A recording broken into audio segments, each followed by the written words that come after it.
Ezra chapter 1. In the first year of Cyrus king of Persia, this fulfilled the message of God preached by Jeremiah. God prodded Cyrus king of Persia to make an official announcement throughout his kingdom. He wrote it out as follows. From Cyrus king of Persia, a proclamation, God, the God of the heavens, has given me all the kingdoms of the earth. He has also assigned me to build him a temple of worship in Jerusalem, Judah. Who among you belongs to his people? God be with you. Go to Jerusalem, which is in Judah, and build the temple of God, the God of Israel, Jerusalem's God. Those who stay behind, wherever they happen to live, will support them with silver, gold, tools, and pack animals, along with freewill offerings for the temple of God in Jerusalem. The heads of the families of Judah and Benjamin, along with the priests and Levites, everyone, in fact, God prodded, set out to build the temple of God in Jerusalem. Their neighbors rallied behind them enthusiastically with silver, gold, tools, pack animals, expensive gifts, and over and above these, freewill offerings. Also, King Cyrus turned over to them all the vessels and utensils from the temple of God that Nebuchadnezzar had hauled from Jerusalem and put in the temple of his gods. Cyrus king of Persia put Mithridath the treasurer in charge of the transfer. He provided a full inventory for Sheshbazzar the prince of Judah, including the following: 30 gold dishes, 1,000 silver dishes, 1029 silver pans, 30 gold bowls, 410 duplicate silver bowls, 1,000 miscellaneous items.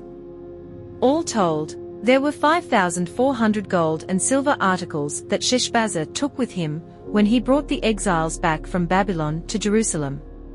Ezra chapter 2. These are the people from the province who now returned from the captivity, exiles whom Nebuchadnezzar king of Babylon had carried off captive. They returned to Jerusalem and Judah, each to his hometown. They came in company with Zerubbabel, Jeshua, Nehemiah, Sariah, Reelaiah, Mordecai, Bilshan, Mispah, Bigvai, Rehum, and Baanah. The numbers of the returning Israelites by families of origin were as follows: Parosh, 2,172, Shephatiah, 372, Ara, 775, Pahat Moab, sons of Jeshua and Joab, 2,812, Elam, 1,254, Zatu, 945, Zakai, 760, Bani, 642, Babai, 623, Asgad, 1,222, Adonikam, 666, Bigvai, 2,056, Adin, 454, Ater, sons of Hezekiah, 98, Bazai, 323, Jorah, 112, Hazhum, 223, Jibba, 95. Israelites identified by place of origin were as follows: Bethlehem, 123, Netopha, 56, Anathoth, 128, Asmaveth, 42, Kiriath-jearim, Kephirah, and Beeroth, 743, Ramah and Geba, 621, Michmash, 122, Bethel and Ai, 223, Nebo, 52, Magbish, 156, Elam, the other one, 1,254, Harim, 320, Lod, Hadid, and Ono, 725, Jericho, 345, Senah, 3,630. Priestly families: Jediah, sons of Jeshua, 973, Immer, 1,052, Pashhur, 1,247, Harim, 1,017. 40 Levitical families: Jeshua and Kadmiel, sons of Hodaviah, 74. Singers: Asaph's family line, 128. Security guard families: Shallum, Ater, Talmon, Akab, Hatita, and Shobai, 139. Families of temple support staff: Zihar, Hasufa, Tabwith, Heroes, Siaha, Paddan, Labana, Hagaba, Akab, Hagab, Shalmai, Hanan, Giddel, Gahar, Riah, Rezin, Nekada, Gazam, Uzzah, Paseah, Basai, Asna, Munim, Nephusim, Bakbuk, Hakufa, Hahua, Bazluth, Mahida, Harsha, Barkos, Sisera, Tema, Neziah, and Hatifa. Families of Solomon's servants: Sotai, Hassaphareth, Peruda, Jala, Darkon, Giddel, Shephatiah, Hattil, Pokereth Hazzabaim, and Amy. Temple support staff and Solomon's servants added up to 392. These are those who came from Tel Melah, Tel Harsha, Kerub, Adon, and Immer. They weren't able to prove their ancestry, whether they were true Israelites or not. Deliah, Tobiah, and Nekada, 652 in all. Likewise with these priestly families, Habiah, Hakkoz, and Barzillai, who had married a daughter of Barzillai the Gileadite, and took that name. They had thoroughly searched for their family records, but couldn't find them. And so they were barred from priestly work as ritually unclean.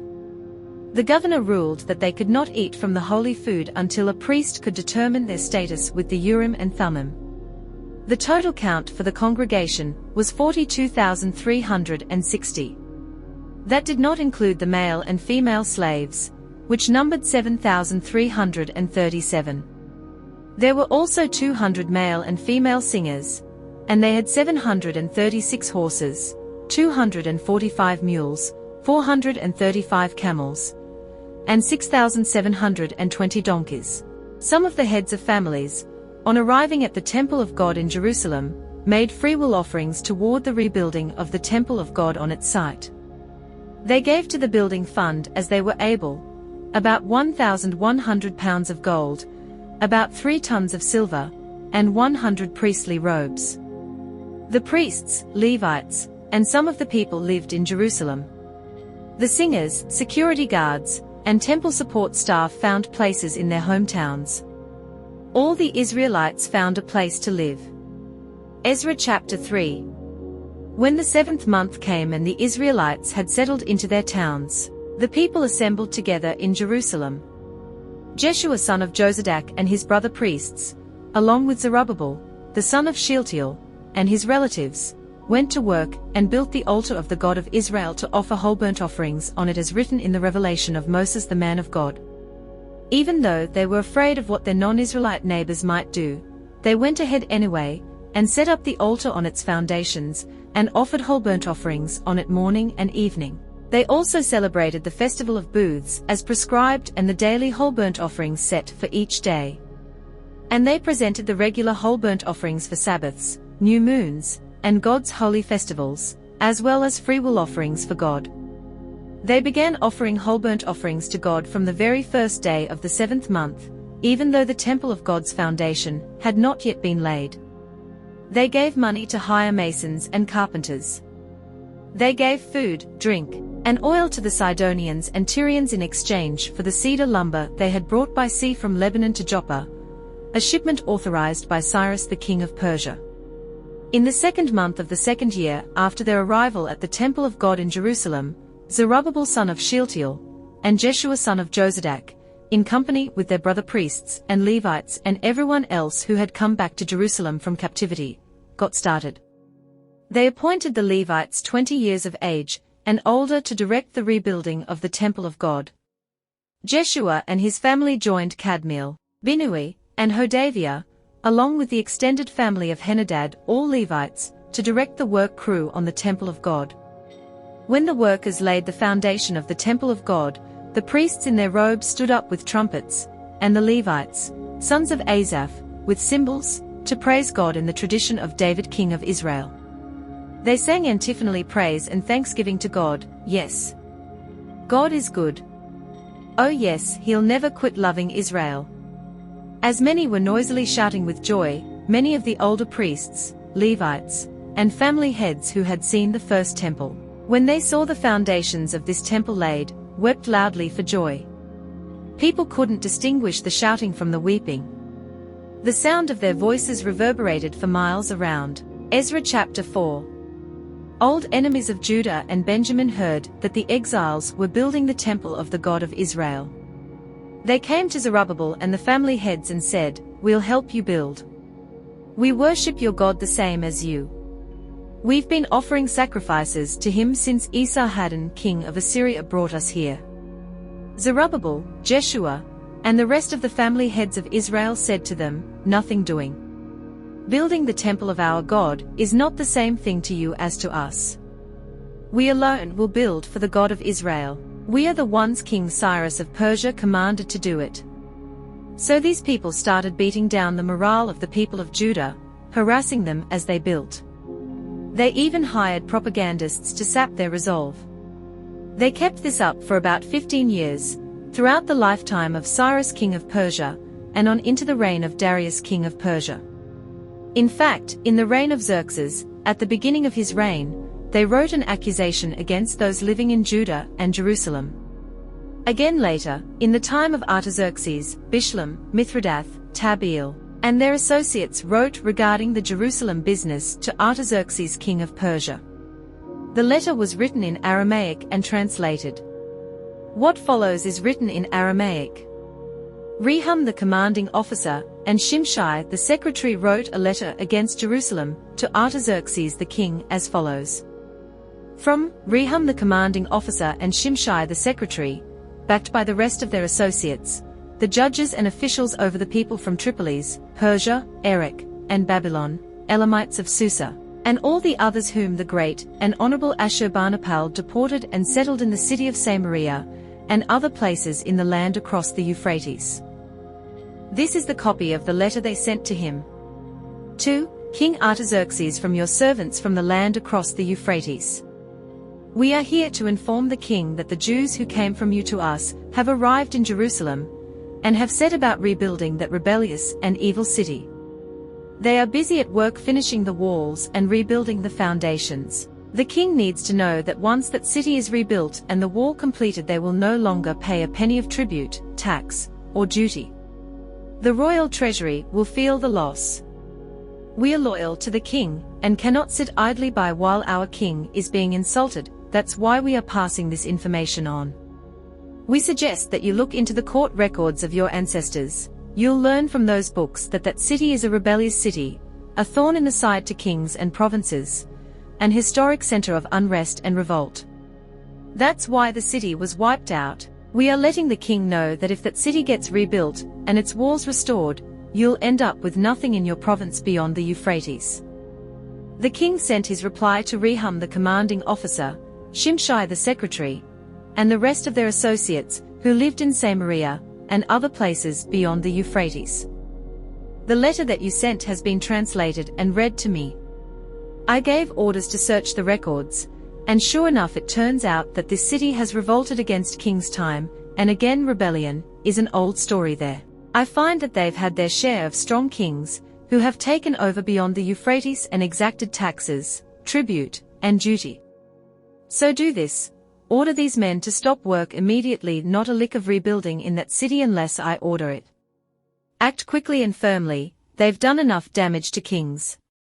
The letter of King Artaxerxes was read to Rehum and Shimshai the secretary and their associates. They lost no time. They went to the Jews in Jerusalem and made them quit work. That put a stop to the work on the temple of God in Jerusalem. Nothing more was done until the second year of the reign of Darius king of Persia. Ezra 5. Meanwhile the prophets Haggai and Zechariah son of Iddo were preaching to the Jews in Judah and Jerusalem in the authority of the God of Israel who ruled them. And so Zerubbabel son of Shealtiel and Jeshua son of Jozadak started again, rebuilding the temple of God in Jerusalem. The prophets of God were right there helping them. Tattenai was governor of the land beyond the Euphrates at this time. Tattenai, Shethar-bozenai, and their associates came to the Israelites and asked, "Who issued you a permit to rebuild this temple and restore it to use?" Then we told them the names of the men responsible for this construction work. But God had his eye on the leaders of the Jews, and the work wasn't stopped until a report could reach Darius, and an official reply be returned. Tattenai, governor of the land beyond the Euphrates, and Shethar-bozenai and his associates, the officials of that land, sent a letter to Darius the king. This is what they wrote to him, to Darius the king. Peace and blessing. We want to report to the king that we went to the province of Judah, to the temple of the great God that is being rebuilt with large stones. Timbers are being fitted into the walls. The work is going on with great energy and in good time.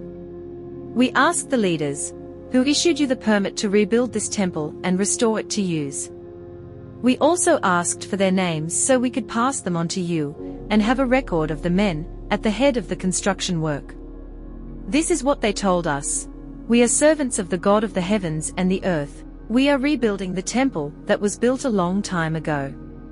A great king of Israel built it, the entire structure.